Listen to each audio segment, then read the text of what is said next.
Hello listeners, this is a video presentation presented by Lab Vision Technologies for the students of mechanical engineering. As we are getting some requests regarding the video lectures of mechanical engineering, so I thought we should record this lecture for the students of mechanical engineering. Today we are going to concentrate on the Bernoulli's theorem. As you can see on the board, Bernoulli's theorem, one of the important theorem for fluid mechanics students who are doing their first year as well as their fourth semester in mechanical engineering as well as civil engineering. So they come across this Bernoulli's theorem. For the basic statement of this particular theorem related to fluid mechanics is like this: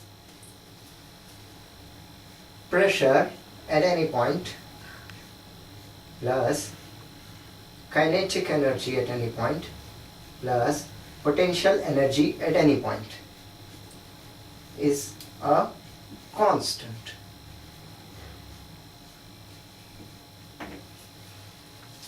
Now I will explain what I mean to say. Pressure, kinetic energy, potential energy is a constant. Like if we are comparing 2 points, point number 1 and point number 2, then it will be like this: pressure at second point, kinetic energy at second point, and potential energy at second point will be equal. Condition is that you are supposed to have an incompressible fluid. It's not like that. The fluid is compressible, then you can apply this Bernoulli's theorem. But the fluid should be incompressible, and today we are going to see the proof and analysis of this Bernoulli's theorem. Considering a pipe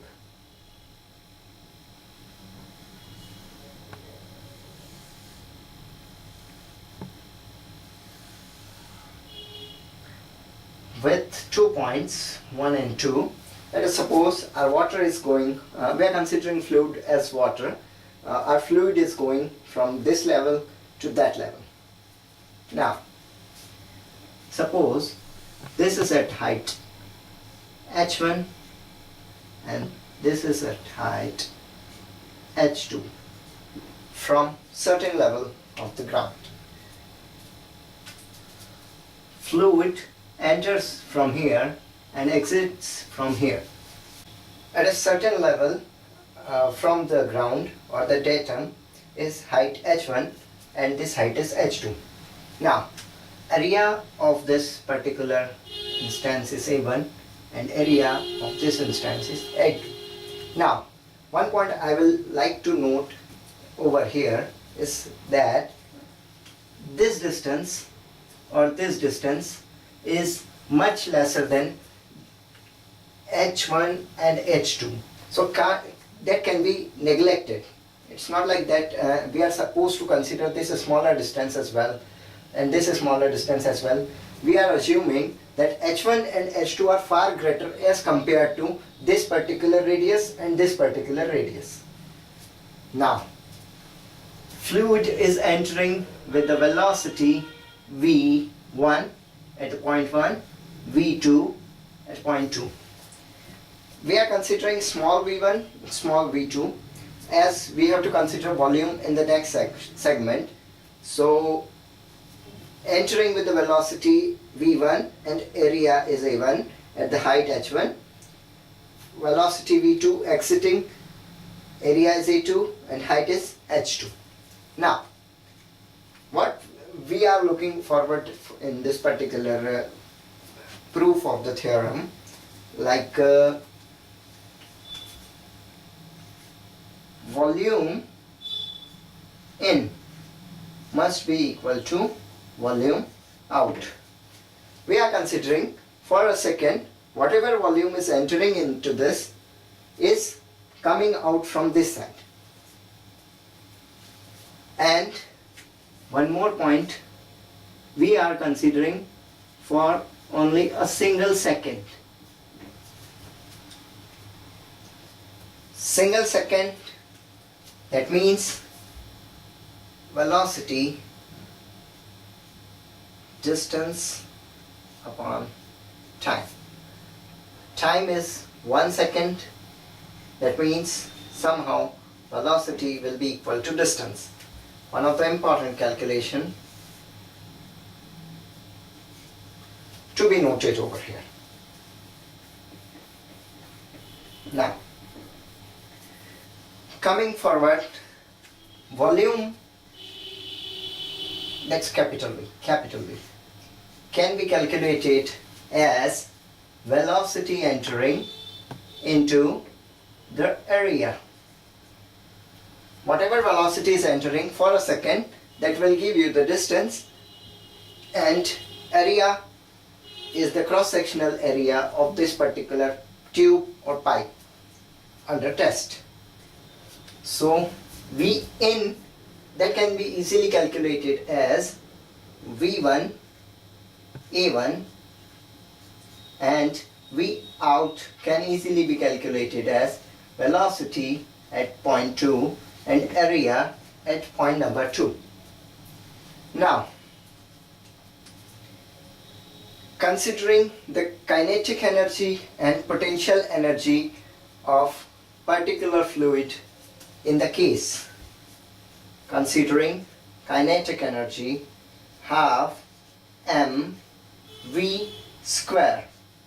If I am at point 1, that will give you mv1 square, and potential energy at the same point A1 is mgh, as it is case number 1, then h will be h1. Now, total energy at particular point 1 will be equal to mv square, it's v1, over 2 plus mg h1. Checking out m, v1 square over 2 plus g h1. Why I am doing all this for a single point A? Because at point 2, any of the student can take total energy, I am denoting it with E1, and energy at point 2 can easily be denoted like m, let us consider it v2 square by 2 plus g, and that should be h2. As we have come to the calculation, E1, which is energy at point number 1, is rho v1 a1 in brackets v1 square over 2 plus g h1. E2 will be rho v2 a2 in brackets v2 square over 2 plus g h2. Now, some of the students may think, who are looking in this presentation seriously and concentrating hard, this term appeared because last time I had wrote mass instead of this term. As we had already known a formula, mass per unit volume is known as density of that fluid. Here, if we want to calculate mass, we will rho into volume. And at the start of lecture, I had shown you the things that the volume, capital V, will be the area into velocity, because we are taking it as area, that is meter square, velocity, that is meter per second square, meter square, meter per second square. But as we are considering, we are concerned about 1 second. So this 1 second will be the distance of the body or the fluid covered will be same. Now, coming to the original expression, E1 as rho V1 A1 V1 square over 2 plus G H1 and E2 will be the same. We had written an expression that is del E E2 minus E1. Change in energy to take water from this height to that height. That means this height to that height requires this energy delta E, because energy at point number 1 is E1 and energy at point number 2 is E2. So change in energy will give you the E2 minus E1, and that del E can be denoted as work done. I think you all students have gone through in your class 11th about this work done theory, that change in energy is known as work done. I want to take your concentration on another formula for work done, is force into displacement. I hope you had gone through this formula. Force into displacement is work done. Now, let us consider here the distance traveled is x1 and here the distance traveled by the fluid in a second is x2. Velocity is equals to displacement upon time. If we are concerning about 1 second, then velocity will be equal to displacement. This is important calculation. I mentioned it in the start of the lecture, but as it was important and wiped out due to lack of space, so I had written it here again. Now, let us suppose work done in this case is F1 x1 and is this instant, and work done at second point is F2 x2. Now, we had gone through some more formulas. I want to recall you class 11th, class 12th physics that used to give us force per unit area will give you pressure. So if you want to correlate pressure with force, then you can write this: force is equals to pressure into area.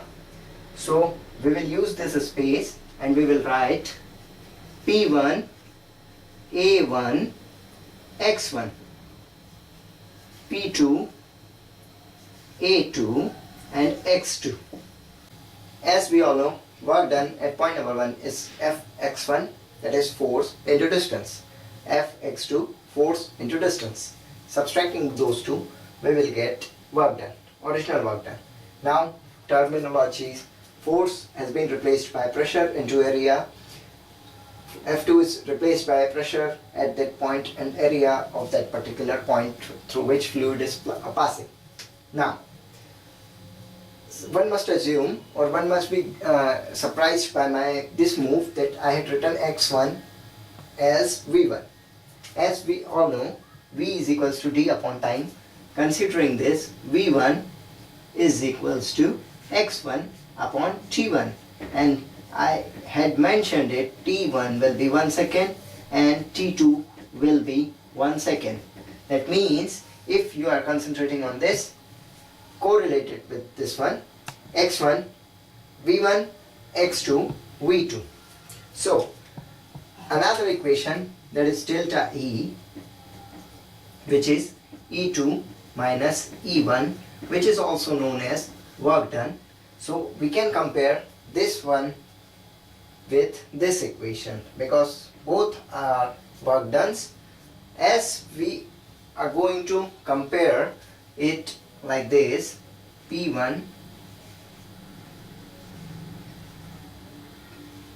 P2 A2 V2 is equals to E2 minus E1. E2 minus E1 we can get it through equation number 1. A2 rho is the density, A2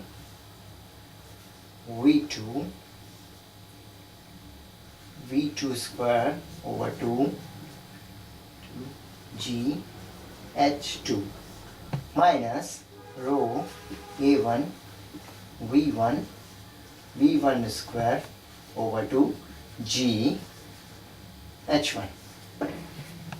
Now, once you come to this, solving it algebraically, I want to remind you one more equation. V1 A1 is equals to V2 A2. I wrote it retrospectively, but it's V1 A1 is equals to V2 A2. We can say that equation of continuity. That means V1 A1, V1 A1, V1 A1, V1 A1. All A1 and V1 can be replaced by A2 V2, or all A2 V2 can be replaced by A1 V1. That means we can cancel out this and this. Now, rearranging it algebraically, I am taking this negative sign to left hand side and this negative sign to the right hand side. So all the equations become, let's draw density. Just look at the magic of mathematics. Is equals to P2 rho V2 square over 2 G H2. Now, what I have written is pressure, kinetic energy and potential energy is a constant. We are getting some similar kind of expression, that P1 plus rho V1 square over 2 plus rho into G H1 is equals to P2 plus rho V2 square over 2 plus rho G H2. Again, looking at this, we can easily demonstrate this one, that pressure, kinetic energy and potential energy of any equation or at any point is always a constant. So this all explains us the Bernoulli's theorem. Coming to the conclusion is like this. We had solved total Bernoulli's theorem with reference to the proof, statics and analysis. If you are concerned about your theoretical examination, like your university examination, then this analysis is much important. And if you wrote all those things, then I hope you will secure good marks in your theoretical examination. As far as practical examination is concerned, we had already uploaded a video on the channel LabVision about this Bernoulli's theorem experiment, which explains the potential energy, kinetic energy as well as the pressure at any point is constant. You can go through that video as well. As far as your competitive exams are concerned, I would suggest a student, if you have this much analysis of any theorem or any particular topic, then I hope you can implement this analysis into any of the numerical problem provided or asked in your competitive exam. Thank you.